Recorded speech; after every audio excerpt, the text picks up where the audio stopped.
শেখ হাসিনা আছে গণভবনে, শেখ হাসিনার অফিসে পিওমেতে যতগুলি ডিরেক্টর ছিল, ডিজি ছিলেন, যারা যারা ছিলেন 2 থেকে 3 জন চেঞ্জ হয়েছে, বাদ বাকি সবাই এখানে বসে আছে। সচিবালয়ের সবাই তারাই বসে আছে। একটা স্বৈরাচারী সরকারের আমলা দিয়া একটা বিপ্লবী সরকার চলতে পারে না, পারে যে না, তার সবচেয়ে বড় প্রমাণ হলো 71 আমরা দেখেছি।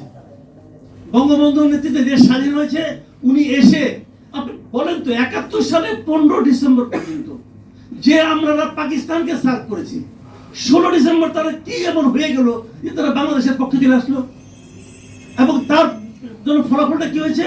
3.5 বছরের মাথায় ওনাকে সপরিবারে মরতে হয়েছে। এখানেও একই জিনিস।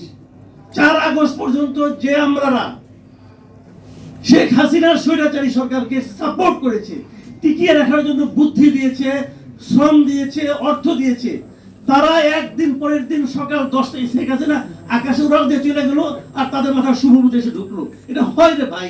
তারা সবাই ফেরেশতা হয়ে গেল? এটা হয়? তারা এখন অভিনয় করছে। অভিনয় কি করছে? যে কিভাবে এই সরকারকে ব্যর্থ করা যায় সেই অভিনয় করে যাচ্ছে। এবং যদি এভাবে চলতে থাকে, যদি এদের নিয়ে যদি মনে করেন এই আমাদের এই এনজিও গ্রাম সরকার, যাকে এগুলোকে ফান্ড করে বলে যে কিছু এনজিও এবং কিছু গ্রামীণ নিয়ে এনজিও গ্রাম করছে, তো এরা যদি এটা যদি গুরুত্ব না দেয়, তারা ভাবে যে না কোনো সমস্যা নাই, সব সচিব আমার কথাকে বাস্তবায়ন করবে, যদি তারা মনে করে, আমি মনে করি তাদের কপালেও দুর্ভোগ আছে। আমি এই পর্যন্ত করলাম। সরি, আমার কথা যদি কেউ কিছু মনে করে থাকে খুব দুঃখিত, বাট এটি থ্যাংক ইউ।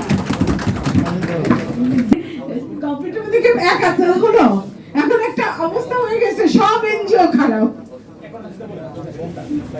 এখন কি গণশান্তি আন্দোলনে জেনারেল সেক্রেটারি সাহেব বলবেন?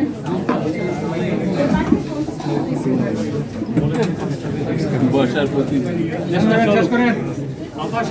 শেষ করেন আমাদের নিউজ ছড়াইতে হবে।